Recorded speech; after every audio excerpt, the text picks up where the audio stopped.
So some crazy news coming out over the last couple of hours with Iga Swiatek being provisionally suspended, or at least suspended for a month due to having a prohibited substance in her body. Let's go have a look at what the ITIA had to say about the whole issue and why Swiatek was suspended at all. So here's the statement from the ITIA. The International Tennis Integrity Agency today confirms that Iga Swiatek, a 23-year-old tennis player from Poland, has accepted a 1-month suspension under the tennis anti-doping program after testing positive for the prohibited substance trimetazidine, or TMZ for short, in an out-of-competition sample in August 2024. The ITIA have accepted that the positive test was caused by the contamination of a regulated non-prescription medication, melatonin, manufactured and sold in Poland, that the player had been taking for jet lag and sleep issues, and that the violation was therefore not intentional. This followed interviews with the player and their entourage, investigations, and analysis from 2 WADA accredited laboratories. The ITIA therefore offered a month suspension to Swiatek on the 27th of November 2024. The player, currently number 2 in the world in the women's singles, formally admitted the ADRV and accepted the sanction. The player was provisionally suspended from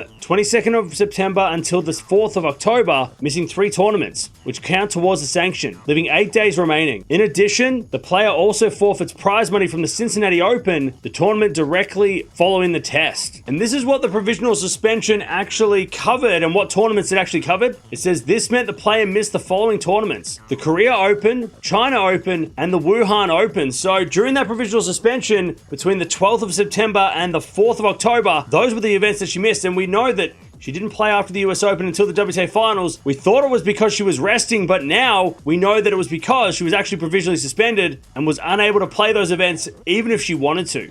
So there you have it. What a weird situation to come about, and of course, unintentional, as the ITIA have said, and they've all had WADA involved as well. So WADA have also agreed with their laboratories that everything kind of checks out. So I don't think we'll hear much more of this. Not like the Sinner case where it kind of keeps going on and on and on.